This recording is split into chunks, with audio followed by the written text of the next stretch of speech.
Greetings, folks. Two and Proper here, bringing you yet another in my series. And folks, as you can see by the pistol on the table in front of you, it is time. It is time for me to review that pistol, which is the staple of the pistol world still.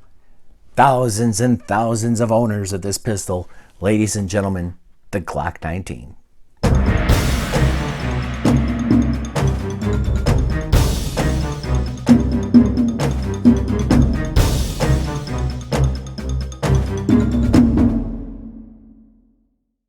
Folks, the Glock 19 is the staple of the pistol world still. As a matter of fact, most of the Glock pistols are. The Glock 19, the Glock 17, the Glock 26, and most of your staple Glocks are the 9mm ones.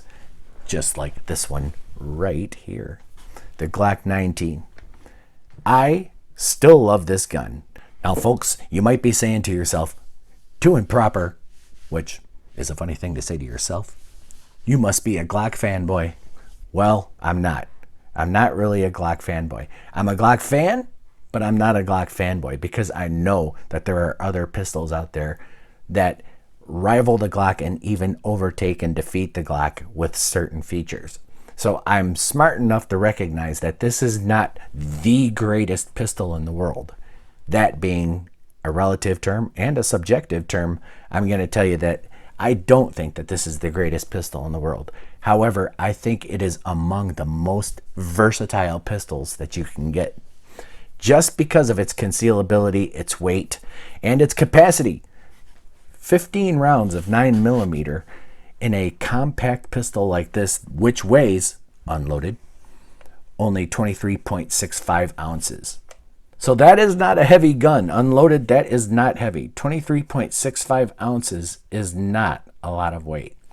And even loaded, it's only 30 ounces, which, folks, it sounds like a lot, but it's not bad. When it's fully loaded, it's only 30 ounces. Not bad at all. But 23.65 ounces unloaded, and a very smooth profile for a pistol. Very smooth. You see that? Very little protrusions. Now the Glock 19 Gen 4 is especially nice because it has the oversized magazine release. Now the other ones didn't bug me, and the Gen 2 and Gen 3, they didn't bug me. But it's really nice to have that oversized magazine release right here. It is helpful, and it takes down the way the Glock usually does take down. And this, the slide catch slide release right here, that's not a very big protrusion at all. It doesn't stick out. So it's not the easiest to operate. However, it is not difficult to operate because the Glock pistols really aren't hard to rack, you know. This one isn't, at least. And I didn't have a hard time racking my Glock 23. Make sure you check out that video. It is a very smooth profiled, lightweight, easy to carry pistol, which has become a duty pistol for many police forces, different agencies, and as I understand it, the Navy SEALs. So cool. This is a very, very smooth pistol. This is not the Tennifer finish anymore. I forgot what this finish is called, but it's still a pretty good finish. I like the Tennifer finish just a little bit better, but this is not bad. It has the standard drop in the bucket sight picture. There you go. This is very good for standard use. I wouldn't say it's the best for professional target use, but it is very good for standard self-defense use. A very good sight picture, very easy to understand. Just put the drop in the bucket, blunk, and put it right on where you want to shoot, and it should go there, right? So that's not bad at all. The Gen 4 has a great grip texture right here. Not too aggressive, so it doesn't hurt. And if there's anything that I would change about the Glock pistols that have come out since the Gen 1 Glock pistols, I believe, I wouldn't have the built-in finger grooves in the polymer here. I would make it smooth, just like you see the Glock 43 and the Glock 42. You know, very smooth. I think the Glock pistol would be much more comfortable if it didn't have the built-in finger grooves. I mean, it doesn't bug me. It doesn't send me to the therapist or anything like that, but it would be slightly more comfortable if it didn't have the finger grooves. The only thing that could be possibly more comfortable than that with that Glock without the finger grooves would be that if it were actually a nice soft rubber to hold on to, but that's just dreaming. And the trigger pull is a very, very decisive trigger pull. A slight bit of take up here. And it is not the greatest trigger in the world. I'm telling you right now, it isn't. So a slight bit of take up here, and then very, very heavy click. And then the reset, this is the one that everybody wants the resets to sound like, whether it's reasonable or not. But here we go. Very nice click and close reset. So that's why the Glock 19 and the Glock 17, shit, all the Glock pistols are easy to shoot because the triggers are very, very predictable and loud.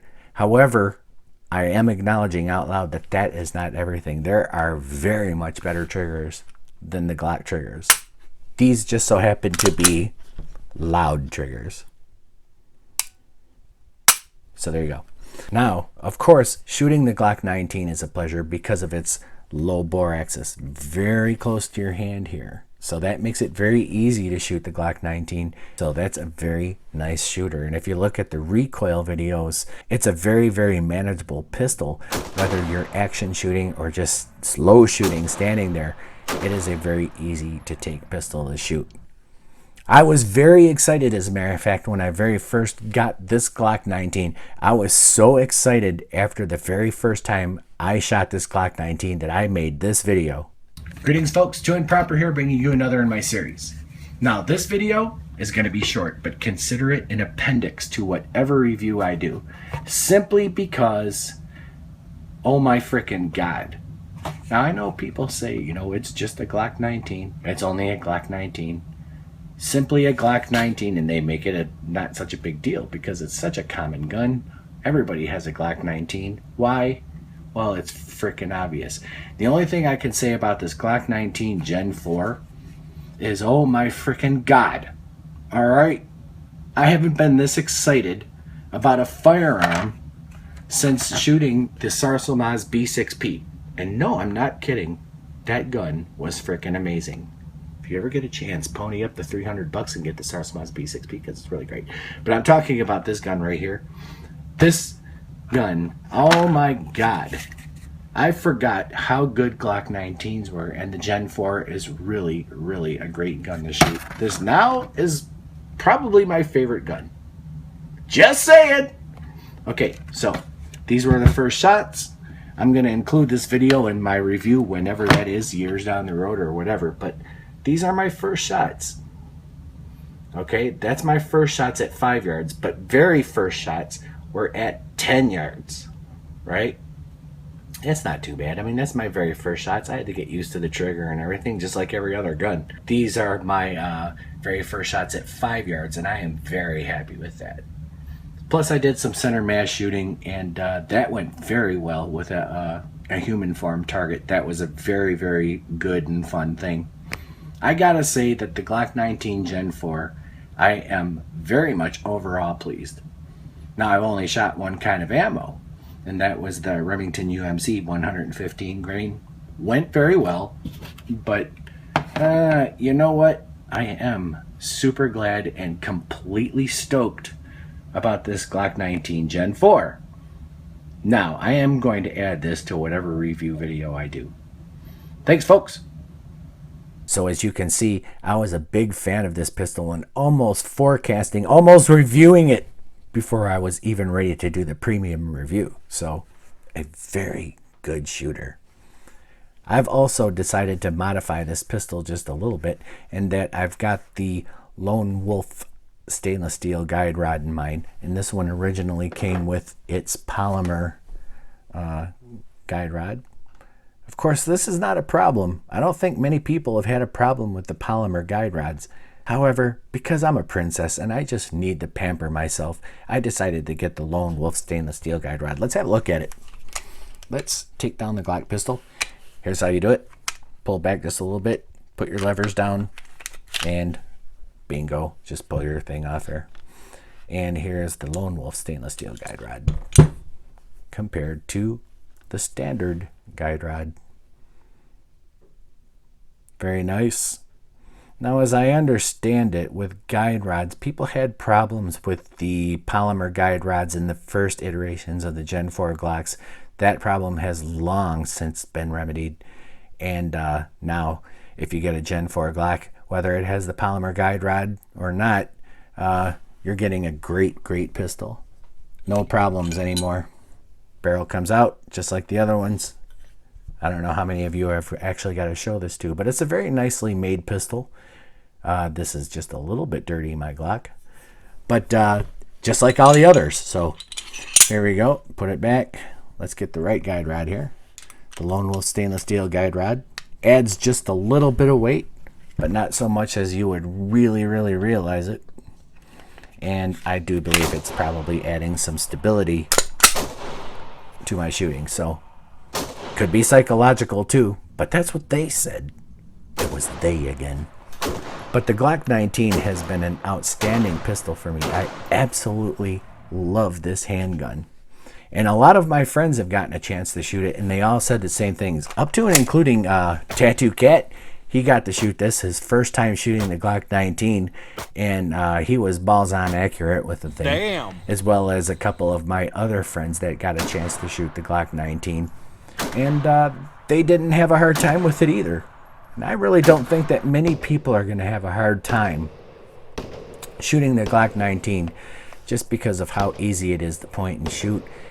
Very, very easy, very well built. So the Glock 19 has been a very good friend to me and my most frequent carry.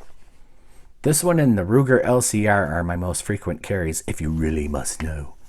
Now the reason I got the Gen 4 Glock 19 is really simple.